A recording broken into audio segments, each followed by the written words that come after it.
I'm Natasha Kirchuk, and thanks for joining us from our studios in Israel. Coming up in today's newscast, it looks like the U.S. will be moving its embassy to Jerusalem much earlier than expected.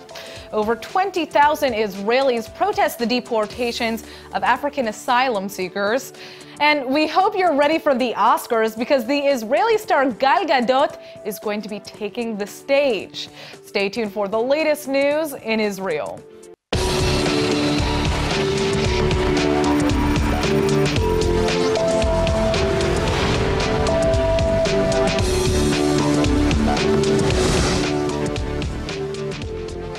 It's happening. The U.S. State Department has just announced that it will be moving its embassy from Tel Aviv to Jerusalem starting as early as May of 2018. You heard me right.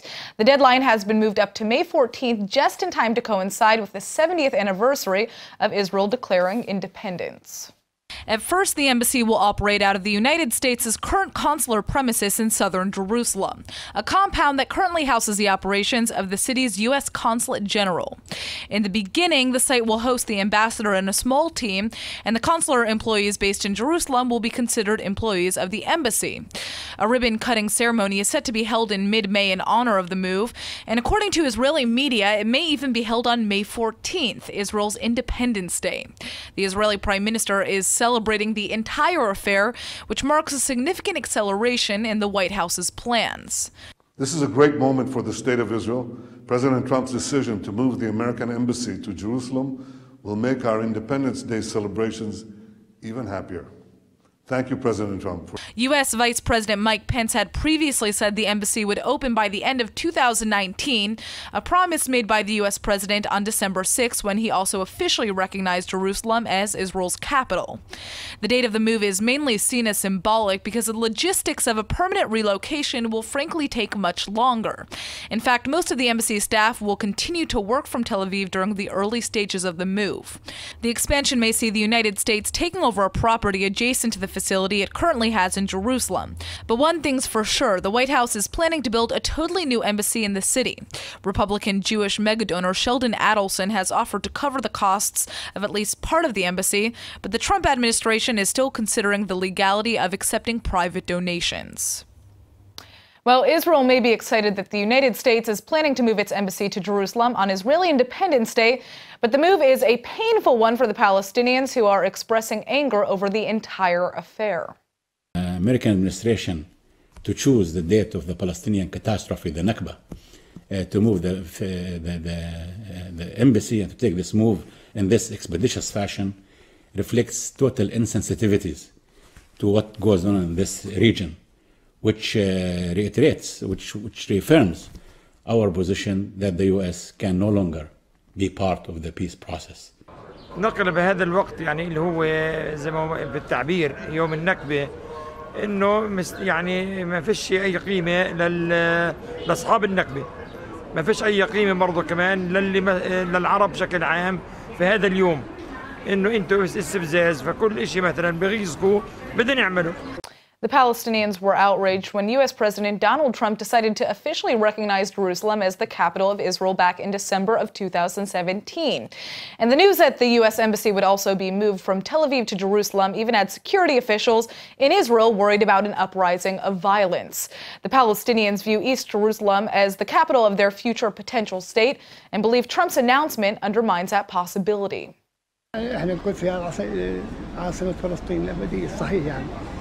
خاصة لما بلع القرار الأمريكاني هذا مش من صالحنا، يعني القدس بجوز سنة سنتين بعد 3 سنين يطلعونا من بلادنا ما لناش، ظل لهم مش يعني هذا قرار صعب جدا على العرب، بس العرب كلها مش كويسة، مش ماشيين صحيح كلهم صافين مع اليهود. Palestinian leadership has already rejected the United States playing a role in future peace talks, claiming the White House is no longer a, quote, impartial negotiator. Well, for months now, we've been hearing about the security clearance problems for U.S. President Donald Trump's senior advisor and son-in-law, Jared Kushner. Kushner has been tapped to pave the way for peace negotiations between the Israelis and Palestinians, but it looks like he's a bit behind with all the paperwork. Trump has announced that his chief of staff, John Kelly, will be the one to decide if Kushner will receive permanent security clearance. So General Kelly, who's doing a terrific job, by the way, is right in the middle of that. We inherited a system that's broken. It's a system where many people have it's taken months and months and months to get many people that do not have a complex financial, complicated financials. They don't have that, and it's still taken months. It's a broken system, and it shouldn't take this long. You know how many people are on that list? People with not a problem in the world. So that'll be up to General Kelly. General Kelly respects Jared a lot, and General Kelly will make that call. I won't make that call. I will let the general, who's right here, make that call. But Jared's doing some very important things for our country. So I will let General Kelly make that decision, and he's going to do what's right for the country, and I have no doubt he'll make the right decision. Kushner is currently operating under an interim clearance and isn't fully cleared because of his complicated background. Investigators must first take a long look at all of his financial ties, which is proving to take a long time because he has business interests all over the world. Although U.S. President Donald Trump has the power to give Kushner an exemption and immediate access to security clearance, he's decided to let Kelly make the final decision. Right now, Jared Kushner is currently working on formalizing an official peace plan for the Middle East, along with Special Envoy Jason Greenblatt. But many White House officials have said that his security clearance must be issued soon so that he can continue doing his job properly. The United States ambassador to the United Nations, Nikki Haley, has just announced that the White House is almost finished with its Israeli-Palestinian peace plan. The plan won't be loved by either side, and it won't be hated by either side, but it's a template to start talking. When are we going to see that plan? I think they're finishing it up. I mean, they're still going back and forth, but the way they've come up with that plan is by listening to Palestinians and listening to Israelis. And then when you do that, you're actually making sure you're hearing both sides and what they want. When asked if Ambassador Haley still believed in the two-state solution, she said it was only for the Palestinians and Israelis to decide. So if they decide on a two-state, the United States is going to support a two-state. If they decide on certain boundaries, the United States is going to support those boundaries. Over 20,000 people gathered in Tel Aviv last night to protest the Israeli government's plan to deport almost 40,000 African asylum seekers beginning in March. We came to demonstrate against deportation. We disagree with the decision of our government, especially as Jews. We are people of refugees, of asylum seekers for 2,000 years, and we are here to say, now that we are in a sovereign state, we have to deal with other asylum seekers worldwide. There are about 38,000 African asylum seekers living in Israel, about 72% of which are Eritrean and the other 20% Sudanese. The vast majority arrived to the country between 2006 and 2012, saying they were fleeing war, genocide, and a slave army in their home countries. But Israel considers a vast majority of these people to be, quote, illegal infiltrators and economic migrants, claiming the country has no legal obligation to keep them. Now the Israeli government has offered asylum seekers two options: to either be deported to a third-party country in sub-Saharan Africa with a $3,500 check, or to face indefinite imprisonment in an Israeli jail. I mean, we want them out. We are living with them for 10 years. We didn't get used to it. We don't want them here. They can go to Rwanda. But the third-party countries in question are most likely Rwanda and Uganda, where many African refugees have faced human trafficking and other rights violations. Our friends, our family who go from here to Rwanda, from Rwanda sent to Libya, they kill in Libya. Doctors, ex-diplomats, lawyers, pilots, and even Holocaust survivors here in Israel and abroad are urging the government against its controversial plan, and the United Nations has even offered to help Israel relocate asylum seekers to countries that are deemed safe. The Israeli government has already started handing out notices to the first round of 20,000 male African migrants, giving them 2 months to leave.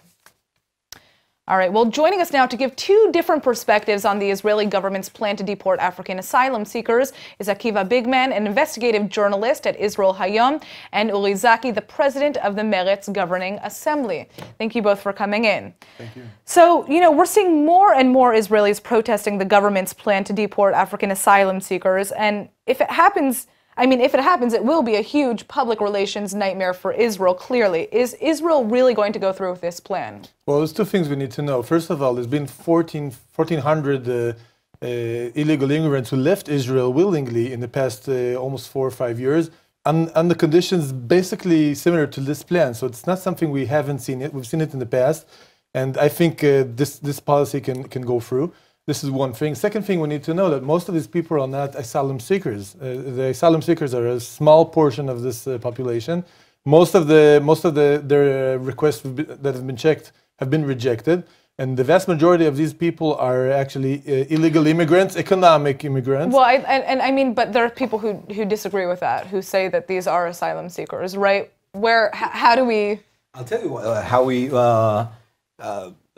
The conflict here is between the official line of the Israeli government, which says that they're not asylum seekers. They are asylum seekers. They come from 2 countries that all around the world is considered countries you cannot deport immigrants back to, meaning that the humanitarian situation there is life-threatening. Therefore, they cannot be deported back to their country of origin. And that's why, by the way, Israel itself doesn't say go back to your home country, but rather uses a third country in Africa, as if all black people should go to somewhere in Africa.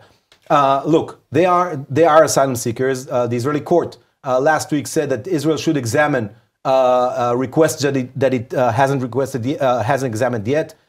These are people who come from either areas of conflict, like in Sudan, or under vicious dictatorships, like in Eritrea. What I'd like to also ask about is, a lot of these people are saying that they would rather be sent to jail than be deported. Can Israel hold thousands of these people in jail? But what is the implications of doing that? Financially for the government. Well, as I said before, I don't think that will happen because 1,400 of these people, not 14,000 of these people, left already in the past under similar conditions. I think this is what will happen, and they're being deported to Rwanda, which is by also the Israeli Supreme Court and also by international authorities is considered safe for refugees and certainly for illegal immigrants. So I don't see why there's any problem here. It's just an obsession. These people, we're talking about 40,000 people, okay? The willingness to leave is only because the choice they get is either go to jail with no real blame. And they haven't done anything apart from the fact that they are here. And so they tell them, either you go to jail, an open jail, or you get deported. Of course, they don't want to go to jail, so they take their chances, some of them. Look, I don't understand. Instead of Israel granting them the right to work, which they don't get now, which will enable them not to concentrate only in South Tel Aviv, but rather work in agriculture and other places where the Israeli government, through contractors who are connected with the ruling party in Israel, the Likud party, gets hundreds of thousands of labor immigrants into Israel working in agriculture, but it cuts the coupon for itself. Just train them. So your idea is to integrate these people into society, at least until the situation in their home countries will change. And I think one of the main issues here is this kind of moral dilemma that we're seeing on the ground with Israelis. People are protesting against the government's plan, and then you see many other Israelis who are for this plan.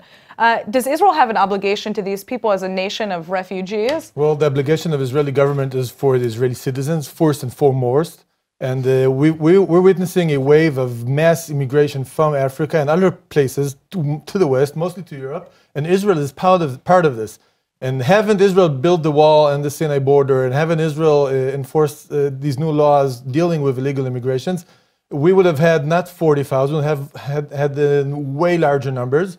And the policy is trying to stop the entrance of new immigrants, and also to find a decent solution for the ones who came into Israel is meant to help the Israeli citizens first and foremost, which is the top priority for every government of every state. All right, well, you have 10 seconds to get an answer in here. I think as Jews, we have an obligation, and I really don't see, in a situation where the government itself is bringing more and more people from abroad to work in agriculture and other fields, you have these 40,000 people, the border is closed. Why not integrating them until their home countries would be okay again for them to come back there?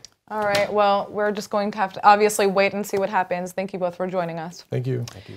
All right, it looks like Poland is caving into Israeli pressure. The Polish government has just announced that it will delay the implementation of its controversial Holocaust law.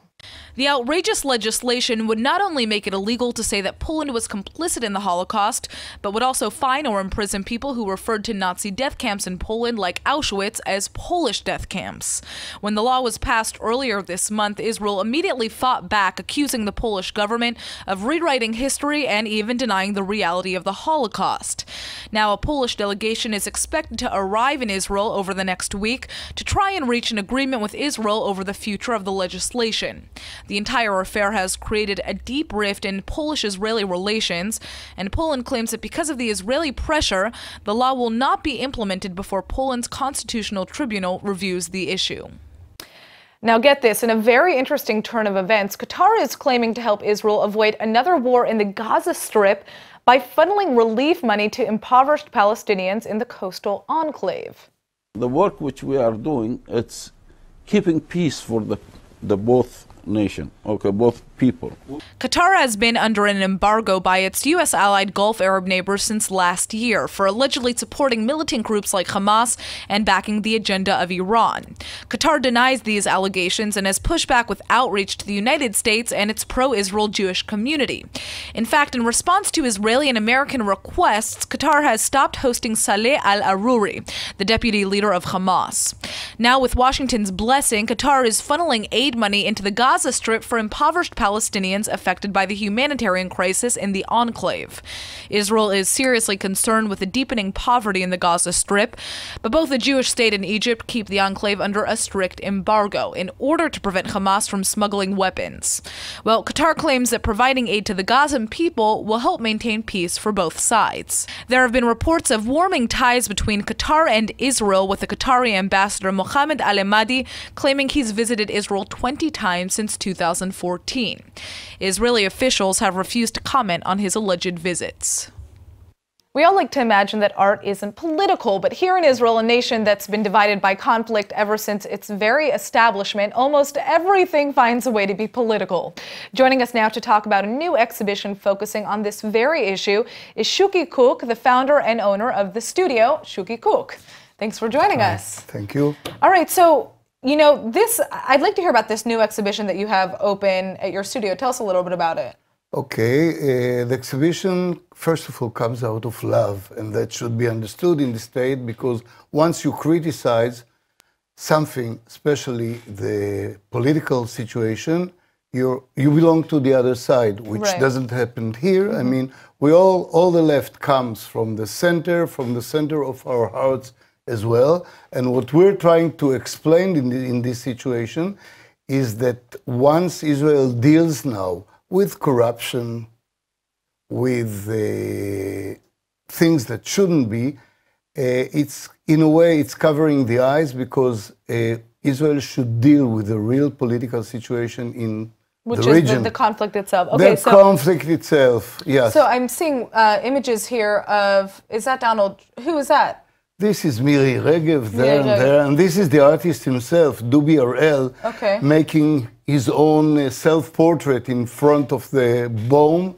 This is the Titanic, and that's a very interesting story about this series of works that with that started the exhibition. There's an old saying, there is a saying in English, talks about arranging the chairs on the deck of the Titanic. And that, of course, is done once the boat is sinking down. So a lot of the images that we're seeing here are of issues that Israel is dealing with currently internally.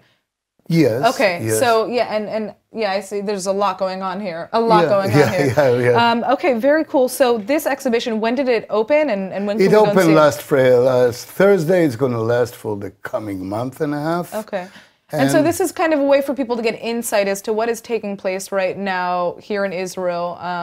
It's a political point of view transmitted by art, which doesn't happen very often in Israel. And we hope that people will come, see. It's a very fine art, and in a way it gives people, a little blink to a different thinking. Maybe it'll help. All right. Well, thank you so much for joining us, Shuki, and the paintings look beautiful. All right, now here is some very heartwarming news. Israel is donating 50 wheelchairs to children in need in South Africa. But these aren't any old wheelchairs. The special child-sized devices are lightweight, colorful, and they only cost $50 to assemble. In other words, they could change the face of the disabled community throughout the world. The inexpensive and low-maintenance wheelchairs were created by an Israeli organization called Wheelchairs of Hope, all as part of a humanitarian mission to help kids with disabilities in developing nations. Almost every house has one of those plastic chairs, so the organization thought, why not use a similar seat as a base for a kid-friendly wheelchair? Well, their concept works, and it's cheaper, meaning their sturdy wheelchairs weigh in at just 10 kilos, but only cost $50. To put that into perspective, today's basic metal wheelchairs cost at least $150 a piece, and usually weigh around 15 to 17 kilos. That's a massive difference. Well, now Wheelchairs of Hope are distributing 50 to the South African chapter of the Women's International Zionist Organization. All of the chairs are being donated to disabled 5 to 9-year-olds in need. Today in South Africa alone, an estimated 600,000 disabled children can't go to school because their parents simply can't afford a wheelchair. Wheelchairs of Hope is already on a mission to change that. After years of back-and-forth negotiations, it looks like the Swedish music company Spotify may be finally making its way to the Holy Land. And ILTV's Emmanuel Kadosh has the details. Thanks, Natasha. Well, after nearly 2 years of negotiations and contract signings, it looks like Spotify really will be making its debut in the Holy Land. Finally, for all those who made Aliyah from the States like us, we know the struggle of getting here, opening up your favorite music app, and then having it say not available in your country. Well, that unfortunate warning sign is coming down. Of course, that is if there are no last-minute complications. Now, don't get me started. Spotify is just one of so many apps Israelis don't even understand they're missing out on. So for those Israelis who are watching, Spotify is a music podcast and video streaming service. Exactly. Now, one of the Israeli reps for Spotify is explaining why it's so important to bring the app to Israel. He says Spotify will be an amazing platform for distributing Israeli works worldwide, and by bringing the app to Israel, it will increase Israeli musician exposure. Well, it'll be great to see how Israeli musicians are affected by the move. I mean, maybe all my American friends will suddenly start recognizing all my favorite Israeli bands. But what about the subscription plans? Are they the same as in the United States? So reports are saying that the pricing looks to be about the same: $5 monthly subscription for students, $10 for individuals, and then a $15 family plan. It's interesting because Israel has been having a streaming revolution in the past couple of years, bringing Netflix and other services over to the Holy Land. So I'm just kind of excited to see what's next. Me too. All right. Thanks for joining us, Emmanuel. Thank you. All right, guys, it looks like everyone's favorite Wonder Woman is taking center stage yet again. The Israeli star Gal Gadot will be presenting an Oscar at the 2018 Academy Awards. Gadot was part of the second round of celebrities invited to take the stage at the prestigious event, which is set to take place on March 4th. Israel's Wonder Woman was admitted into the Academy of Motion Picture Arts and Sciences back in June, which is apparently trying to diversify its predominantly white male membership. Gadot has come out as a strong advocate for women, condemning sexual harassment in the movie industry and applauding those who have come forward with their stories. In this year's Oscars, other celebrities like Gina Rodriguez, Mark Hamill, and Kelly Marie Tran will be presenting awards.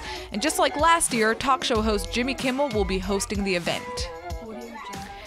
And now for our Hebrew word of the day. Whether it's about politics, taste in music, or even the shape of the earth, people disagree on just about everything. That's why today's word is machloket, meaning disagreement, dispute, or discord. Sometimes a machloket can lead to healthy competition, but it can also lead to war. Other times a machloket might result in innovation. And while some machlokot or disputes have a clearly right and wrong side, many do not. So no matter how hard it might be, remember that the best resolution to any machloket is always found through dialogue. All right, let's go ahead and take a look at the weather forecast. Tonight is set to be cloudy and with a drop in temperatures to a low of about 55 or 13 degrees Celsius. Tomorrow the sky should clear up a little, but the temperatures are expected to remain the same. The high should be about 70 or 21 degrees Celsius. All right, that's it for today's news. Today's exchange rate is 3.48 shekels to the American dollar. Remember to sign up for our daily newsletter at iltv.tv, and don't forget to follow us on Facebook at Israel English News and on Twitter at ILTV News. I'm Natasha Kirchuk, and thanks for watching.